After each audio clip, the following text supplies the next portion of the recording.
Ei, você me prova que você existe. Eu sei, parece idiota, é óbvio que você existe. Mas se é tão simples, então me prova. Você pode dizer que existe porque respira, sente, ou porque seus sentidos te mostram a realidade. Mas e se tudo isso for um sonho? E se seus sentidos te enganarem? Quantas vezes você já acordou de um pesadelo achando que estava no mundo real? A única coisa que existe nesse momento é a dúvida. É por isso que Descartes chegou à conclusão que penso, logo existo. Essa é uma das afirmações mais famosas da história da filosofia. Mas e se eu te falar que o real significado dela é muito mais profundo do que parece? E que essa ideia abriu portas para algumas das maiores discussões sobre a existência humana e divina? Cuidado! Já fica o alerta que tem uma grande crise existencial à frente. René Descartes, nascido em 31 de março de 1596, teve uma vida que o levou a desenvolver uma mente crítica e analítica. Ele percebeu que o sistema de ensino tradicional era limitado e não conseguia responder às perguntas fundamentais sobre a natureza, o universo e nossa existência. Ele se recusou a se apegar a textos antigos, principalmente os de influência escolástica, e buscou criar uma metodologia própria fundamentada na razão. Assim, ele lançou o discurso sobre o método, que defendia a razão como a única fonte confiável para o conhecimento humano. Esse método cartesiano, que recebeu esse nome porque Descartes foi traduzido para o latim como Cartesius, possui 4 passos simples. Evidência.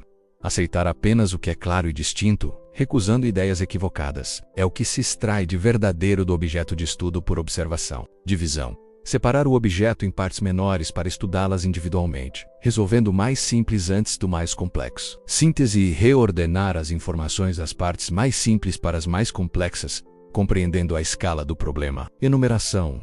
Revisar todo o processo para garantir que nada foi esquecido. O grande objetivo de Descartes com esse método era alcançar um conhecimento verdadeiro, com bases tão sólidas e seguras que jamais pudessem ser questionadas. Para isso, ele utilizou o método da dúvida hiperbólica, uma abordagem radical onde se questiona toda e qualquer ideia, suspendendo qualquer juízo sobre o que é verdadeiro ou falso, até chegar a algo absolutamente indubitável. Foi através desse questionamento incessante que Descartes chegou à sua conclusão mais famosa: penso, logo existo. Em suas meditações sobre a filosofia primeira, ele duvida da confiabilidade dos sentidos, da realidade dos sonhos, e até da possibilidade de um ser superior nos enganar com ilusões. No entanto, ele percebeu algo fundamental. A própria ação de duvidar é um pensamento, e o pensamento só pode existir em uma mente. Assim, mesmo que tudo seja uma ilusão, o ato de duvidar prova a existência de quem duvida. Se eu duvido, estou pensando. Se estou pensando, eu existo como mente pensante. No entanto, essa conclusão, embora poderosa, não estava isenta de problemas. Ela prova a existência do eu pensante, mas não prova a existência do mundo exterior. Filósofos posteriores também questionaram a continuidade da existência. Se o pensamento é a prova imediata da existência, o que acontece se eu parar de pensar?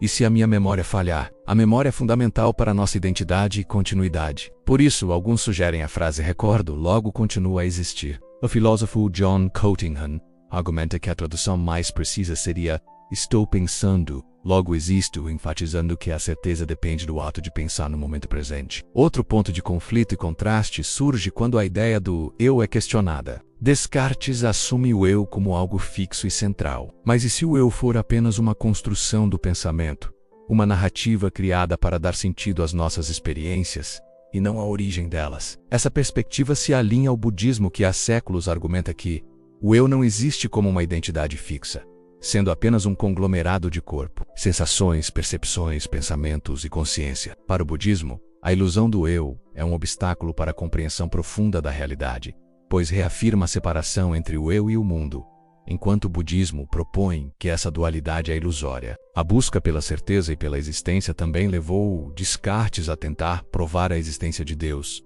Para ele, a ideia de um Deus perfeito, verdadeiro e infinito não poderia ter sido criada por uma mente imperfeita como a nossa. Sendo uma ideia colocada pelo próprio Deus, a existência de um Deus perfeito e benevolente, para Descartes, era um pilar para validar a razão e assegurar a busca por verdades universais. Mas a filosofia, ao longo da história, debateu intensamente a ideia de Deus, diferenciando-a das crenças individuais. O conceito filosófico de Deus geralmente se refere a um ser único, perfeito, infinito, eterno, onisciente, onipotente e onipresente. Vamos ver algumas perspectivas para Platão. Deus era a suma perfeição no mundo das ideias. Acessível pela razão e o resultado último da investigação racional, eliminando singularidades. Aristóteles e os estoicos viam o divino como a adequação maravilhosa entre os seres e suas finalidades no universo. Para eles, o divino estava imanente no universo, na ordem e lógica das coisas. O homem, porém, era apenas contingentemente divino, ou seja, só se tornava divino ao cumprir sua finalidade com excelência,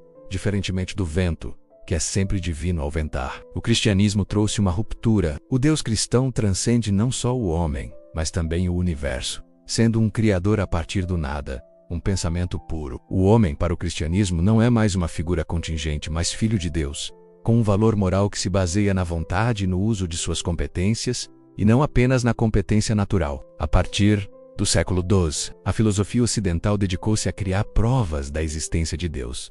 Provas ontológicas, partem da própria definição de Deus. Santo Anselmo argumentou que, se Deus é o ser mais grandioso que se pode conceber, ele deve existir, pois se não existisse, não seria o mais grandioso. Descartes usou uma lógica semelhante.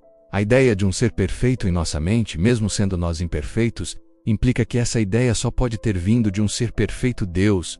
Provas cosmológicas partem da observação do mundo. Tomás de Aquino argumentou que, se tudo no mundo se move, deve haver um motor inaugural, e se tudo tem uma causa exterior, deve haver uma causa de si mesma. Que Deus, Voltaire e Rousseau usaram a analogia do universo como um relógio, e Deus como um relojoeiro que o colocou em ordem. Outra visão interessante é a de Spinoza, para quem Deus é o próprio todo, tudo o que é nas suas relações caóticas e imperfeitas. Para Spinoza, Deus não julga porque ele é o próprio agente de tudo que acontece, sendo onipotente, onisciente, onipresente e eterno como o universo. Além dessas perspectivas de um Deus transcendente, a filosofia também explorou a ideia de um Deus criado pelo próprio homem, um Deus imanente. Ludwig Feuerbach argumentou que o homem inventou Deus por necessidades materiais e existenciais, como a busca por justiça ou ordem, sem perceber que sua existência é puramente uma consequência da materialidade. Karl Marx popularizou a frase "a religião é o ópio do povo". Para Marx, Deus e a religião são produtos da luta de classes,